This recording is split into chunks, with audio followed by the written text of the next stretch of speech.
Cue It Up Sports, brought to you by Bud Light. Here we go. Guess what? I got a fever. And the only prescription is more cowbell.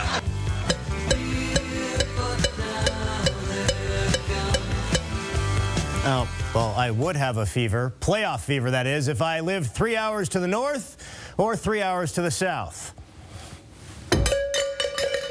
This is Cue It Up Sports. I'm Aaron Levine, and we start by putting the Bud Light spotlight on the two cities teasing us right now, Vancouver and Portland.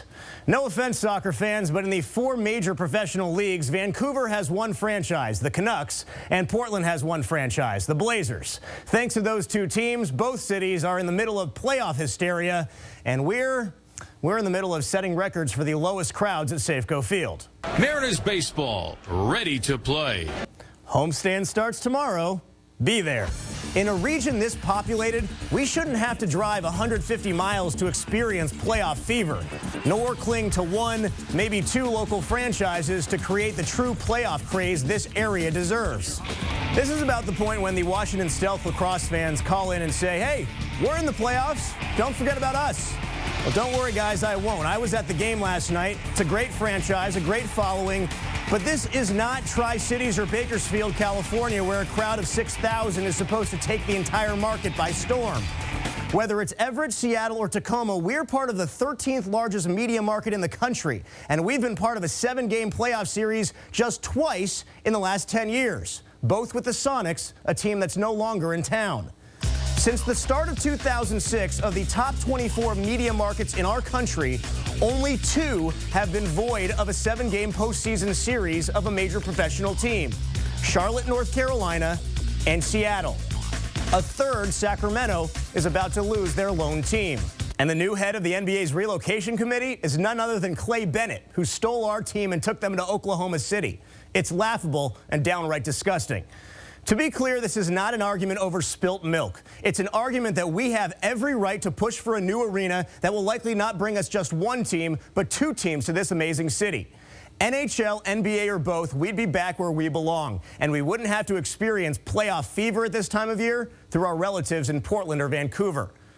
I want to remember the feeling of a 2-week postseason series, the hope of a 4-game sweep, the reality of a longer series where local ticket holders dream of their team forcing another home playoff game. It's not a pipe dream. Comparatively speaking, it's a right this city should have. So what do you think, and how long will it take for an arena to be built and another franchise to be here in Seattle? 5 years? 10 years? Never? You can always find me on Twitter at CueItUpAaron or email us at tips@q13fox.com. Well, coming up, Starbucks owner Howard Schultz finally opens his mouth up about the Sonics, and it's not flattering. Another reason to shake your head, what Schultz said about Hall of Famer Gary Payton and former Sonic Ray Allen, part of some dramatics in Boston. That's coming up next. Well, as expected, we received no response from Starbucks owner Howard Schultz following last week's commentary, but he made some news this week when he reportedly badmouthed Sonics legend Gary Payton. According to 710 ESPN, Schultz was promoting his new book in Chicago and talking about teamwork leading to success at Starbucks. The MC then asked Schultz about teamwork on the Sonics. Schultz says there was never any teamwork on the Sonics and that nobody could tell Gary Payton what to do. So to recap, Howard Schultz essentially called Gary Payton selfish when Schultz is the one who ultimately sold out this city for a $100 million profit when he gave the team to Clay Bennett. Wow. Please think about running more. Commit to running more. I'll waste every time out to rest you if you keep running. Don't rest when we rebound. Rest on makes. Rest on free throws. But don't rest when we get a rebound. Yeah, I don't know about you, but I am rooting like crazy for former Sonics coach George Karl and the Denver Nuggets taking on Oklahoma City. Kevin Durant, remember him? He was on fire in the second half. Big from outside, nailing the threes. He ended up with 40 points. The Thunder led 88-86. The Nuggets hang in there, though.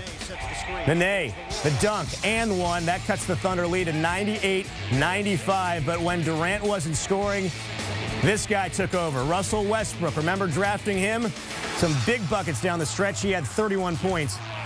Oklahoma City Thunder take game 1, 107-103. Well, speaking of the Sonics, a former Sonic in charge of the dramatics in Boston. Celtics down 1 to the Knicks.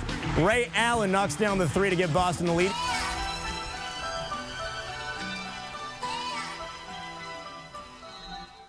It's a typical gray night in the Emerald City.